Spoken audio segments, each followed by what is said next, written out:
Hey guys, and welcome back to episode 17 of this Total Extreme Wrestling Impact save. Hopefully you guys have enjoyed the episode. Episode 15 it went up on Christmas. Hopefully you've maybe have some ideas on what we can do about Alex Shelley, how we can replace him, or how we can move on with the tag team division without him. Today's show, 16 segments, 120 minutes. Let's just hop straight into it. So 43 we open up with Don Callis and Josh Matthews recapping last week's show, talking about EC3, Eddie Edwards, the return of James Storm, and then the tag team division situation. So we open up after that with an elaborate entrance from Chris Bay, getting a 51, which is actually really good. Didn't expect that. I was kind of afraid it might actually not do that good, but glad to see our X Division champion is doing well. He then has a 52 rated match for his 5th defense of the X Division Championship, where he pins Xavier or Dez with a Triple C in 14:27. Great in-ring match. 53 for Bay, 44 for Dez. Really good stuff. No real cheating in this match for Bay. He is just, in this case, actually better than Dez, and of course he's now beaten all 3 members of the Rascals. Of course, some of them being more clean than others. Then after that, we have a quick segment of just a stare down between Trey and Chris Bay. Of course, we're building up to that match again, and of course saying, focusing in on these two. Of course, this is week 3, so next week we'll tie it up, ready for the pay-per-view. Of course, we have to sort of tweak the storyline a little bit because we don't have Leo Rush anymore for Chris Bay to play off of, but I think it's going okay still. It's probably better in ring now. Another locker room gossip episode, of course, this time featuring the North, as they talk with Madison Rayne, who is firmly on their side as the heel herself, about how they're the best tag team in Impact Wrestling, possibly of all time, given that they, I believe, have the longest title reign. I don't know if that's Impact specific or if that goes all the way back to TNA, but she's on their side thoroughly, talking about how, and they probably mentioned the Alex Shelley stuff, how he's leaving. But through the interview, Heath and Rhino come in. They banter back and forth with the North. Eventually, it gets heated between the 2 big men, being Rhino and Josh Alexander. Rhino then challenging Josh Alexander to a match they're on trying to see how tough he really is. At 50 as well is really good for these guys. So I think we might have a really good show today. Hopefully the main events and stuff catch up with us. 57, a great match, as in a bout with good wrestling. After, of course, Ace Austin pinned Alex Shelley last week, we've had this title match, as the Guns are again able to defeat Ace Austin and my man Fulton, so they will not be the ones keeping Alex Shelley from technically leaving the company as a champion. As Chris Sabin pins Ace Austin with a cradle shock, the Guns have made 4 defenses of the Impact World Tag Team titles. Fulton is the weakest link, of course, but saying that he got a 46. Everybody else was 56, 58, and 55, with Shelley unfortunately being the highest performer. But again, 57 is a great match. We're not burying Shelley on the way out. He's someone that, had they stayed around for a very long time, I would have happily put in my Impact Hall of Fame. I'm sure he'll go in real life. He'll maybe go in this save if we play long enough to get him back. But for now, he's holding on to the belts. After that, Doc and Carl come out. We are having Petey Williams kind of float around with the Guns now, by the way, just because he had that title defense with their Chris Sabin. So Carl Anderson and Doc Gallows come out. They say they want a shot at the belts. They're the only, they haven't been pinned by the Guns yet. They did lose in the Fatal 4-Way, but it was Petey Williams and Chris Sabin, and they weren't pinned. So they want the match. Let them send off Alex Shelley the right way. Let them send him off with a true banger on that card. And Carl says, well, he's nothing on tonight. Petey Williams doesn't have anything on tonight. How about they have a match later on? And that sets up that match for later as well. A 49 is a really good written. I think we actually might get a really good show tonight. And then we cut into Susie versus Kiera Hogan with Deonna Purrazzo on commentary, just giving some opinions on how Susie wrestles. Sort of, she's a virtuoso, and I want to sort of put her over as being a real technician, someone that's really on that intellectual level, smarter than her opponents. So you want her breaking down some of the stuff that Susie does, saying what she would do in that spot if she was Kiera Hogan in that spot, just to sort of show that, you know, she's a real savant, I guess, of the wrestling game. Of course, Susie does win with the yellow fever, but a 40 for Susie is pretty good. A 32 for Kiera Hogan is not bad, but she's just not someone we're pushing at the minute.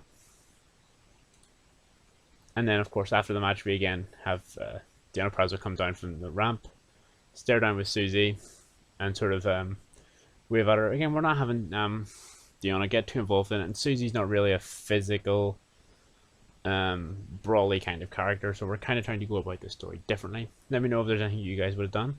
But I don't think Susie, because of course it's not Su Yung, it's Susie in this story, is that sort of way. So we're kind of doing it a little bit different, where Deonna's looking past Susie almost into her next opponent after that. So then we have a similar segment to what sort of we've done before. Moose is having an interview with Mrs. Santos after his attack on Sami Callihan last week, and he says, like, if Callihan wants it, he knows where to find him. But last week he squashed Callihan like the bug he is, and if he comes back at him, that's what he'll do. And then bam, Moose is attacked by Callihan, and the two brawl around backstage, with Moose again getting the upper hand, I would say. You want to sort of pin Callihan as like the scrappy, a wee bit maybe of an underdog against Moose, because we're trying to get Moose back over again after his big sort of recent run of pay-per-view losses. 43 is not bad, actually. I kind of thought these two would do better, but I think this isn't really their kind of segment. Petey Williams, Carl Anderson, 46, not bad. Anderson, 48. Petey Williams, 42. As Carl Anderson defeats Petey Williams in 12 minutes with a pinfall after a spinebuster. We probably should have had this be shorter, actually. I just thought it'd be a good match, but again, it probably could have took, probably could have been 8 or 10 minutes, and it would have maybe actually got a better written. So I'll maybe have to keep that in mind for next match. Then afterwards, Sabin and Shelley come out. They pick up Petey Williams. They stare down. They're good brothers. They shake hands, and then they raise the tag team titles up over their head and say that at Final Resolution, Turning Point, whatever one of the pay-per-views it is, they will take on the Good Brothers in Alex Shelley's last match in Impact for the tag team titles. Rhino versus Josh Alexander, 50 rated match, pretty good actually. 12 minutes, it's a wild brawl, so I think that probably helped. Rhino got a 49, Josh Alexander a 42. He was off his game, unfortunately. So maybe the wild brawl aided Rhino, but didn't work for saying, well, Rhino was penalized for stamina and declining physical ability. Sorry if you heard me hiccup there. Josh Alexander was penalized for inconsistency and stamina in a 12-minute match. Low experience, penalized for lack of heat.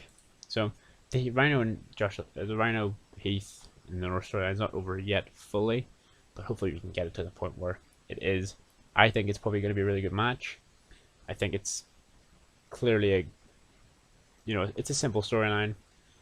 The heel tag team are really good and really serious. And they don't, think that the happy babyface underdog team are worthy of where they're aiming for. So we'll see sort of where it goes from here. EC3's out in the ring. A really disappointing written, actually. I wonder why it got so low. Lack of anything happening in this segment. Okay, that's really fair. It's just a quick, simple segment. EC3 talks in front of the crowd again, chatting about how he is, he put away Eddie Edwards, he put away James Storm last week.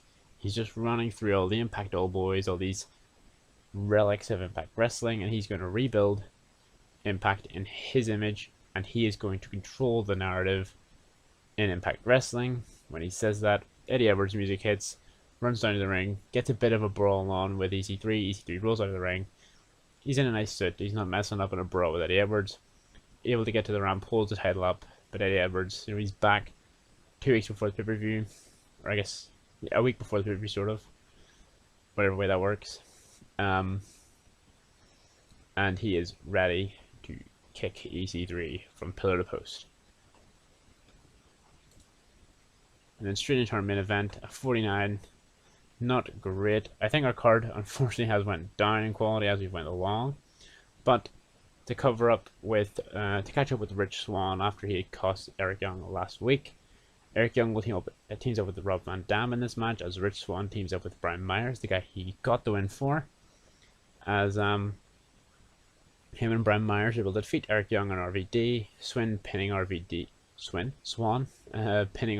after a spin kick. Van Dam was the best in the match, 49. Eric Young, 45. 44 for Swann and 39 for Brian Myers.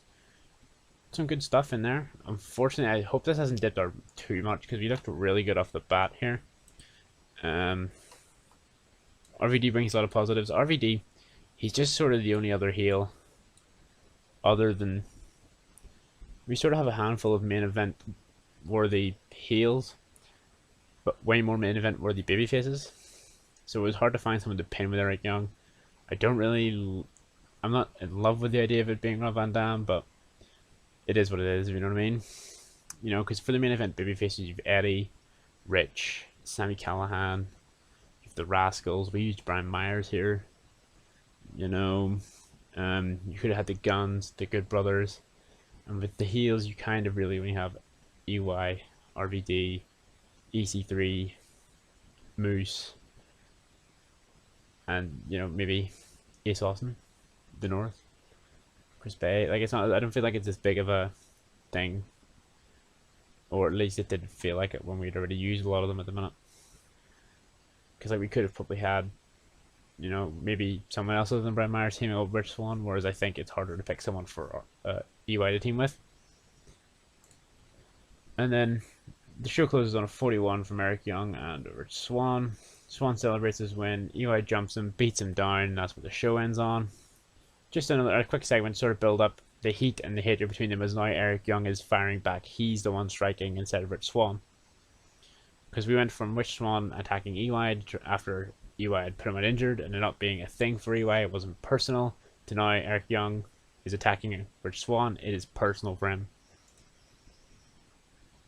49-minute show, 33 regions.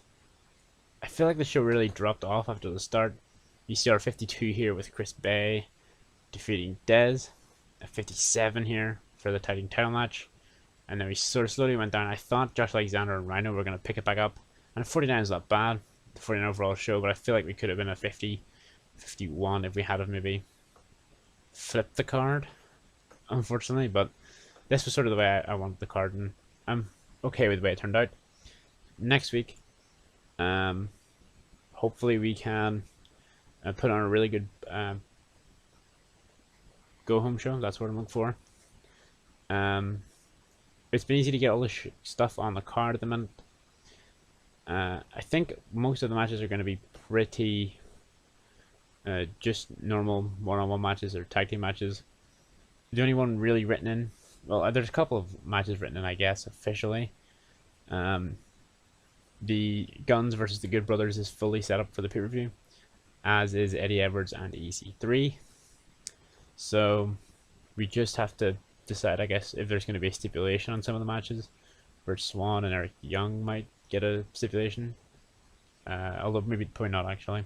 Moose, Sami Callihan, Chris Bay and Trey Miguel is set up, and of course Daniel Prazo and Susie is also set up, but it'll just be tying them up sort of before the pay-per-view. I hope you guys like this episode. Let me know in the comments down below if there's anything you change, anything you would like to see me run, any people you'd like to see me sign. I think Impact are doing a Super X Cup. If you think we should run one for this, let me know in the comments down below. If you think we should run a knockout tag team tournament, which is kind of tempting actually, let me know in the comments down below. It's just, there's not a lot of TV time, so maybe squeezing it in be hard. But I could run a lot of the early tournament off on Explosion, and then run the important stuff on here and on pay-per-view. So let me know what you think down below. Cheers. I'll see you in the next one.